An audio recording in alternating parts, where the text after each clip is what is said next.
Sveiki! Uzsākot nākamo plenāru sesiju Strasbūrā, veltīšu brīdi laika, lai izceltu dažas no svarīgākajām debatēm un diskusijām, kas veidos Eiropas parlamentāriešu, tas ir mūsu šīs nedēļas darbi. Ir pagājis gads kopš Hamas īstenotā asiņainā iebrukuma Izrēlā 7. oktobrī. 1200 noslapkavoti, 250 sagrāti par ķīlniekiem, tostarp mazuļi. Tas nebija konflikts, šis bija slaktiņš. Bet tieši to un arī pret Irānas finansēto terorismu Izraela cīnās šodien. Pret Irānas marionetēm Hamas un Hezbollah, kas destabilizē visu reģionu ar teroru un vardarbību, pret citu valstu un saviem iedzīvotājiem. Izraela ir frontes līnija šajā karā, kura atskaņas skars arī Eiropu. Izraela uzvarēs Hamas. Eiropai jānodrošina, ka Izraela nav viena. Arī Eiropai jābūt spēcīgai cīņā pret ekstrēmistu vardarbību. Mēs arī apspriedīsim notiekošo eskalāciju tuvajos austrumos, jo īpaši Libānā, kur situācija strauji sarežģījusies. Eiropas Savienība ir atbildīga par miera un stabilitātes veicināšanu reģionā. Vienlaikus mums nav ne mazāko tiesību mēģināt atturēt Izraelu no tās suverēno tiesību īstenošanas, aizsargājot sevi no pastāvīgiem teroraktiem no Libānas Hezbollah grupējuma puses. Skaļi un ar patosu sludināt, ka Izraela ir tiesības sevi aizstāvēt, vienlaikus paužot kategorisku iebildumus mirklī, kad Izraela to dara, ir mazākais divkosīgi. Vēl viena būtiska diskusija šajā plenārsēdē būs par iekšējo robežu kontrolas atjaunošanu vairākās Eiropas Savienības dalībvalstīs un ietekmi uz Schengen zonu.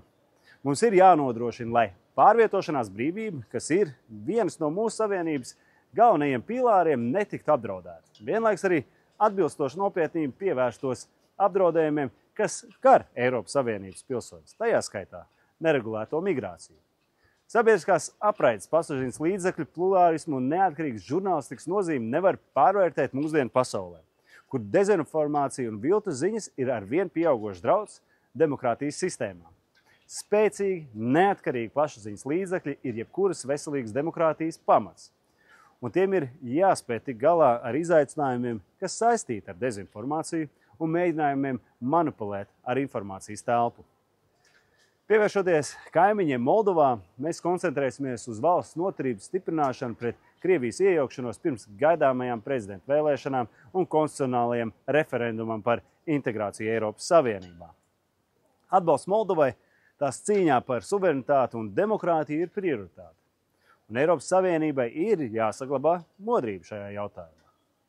Visbeidzot, es vēlos uzsvērt īpaši svarīgu tēmu – demokrātijas atkāpšanās un draudi politiskajam plurālismam Grūzijā.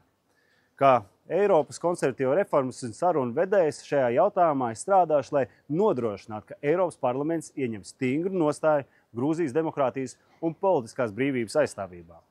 Gaidāmajās vēlēšanās ir svarīgi atbalstīt Grūzijas demokrātisko nākotni.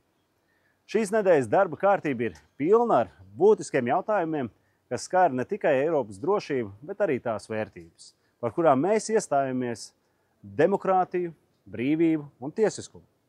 Kā vienmēr, informēšu jūs par panākto, paveikto un progresu dažādu jautājumu virzībā.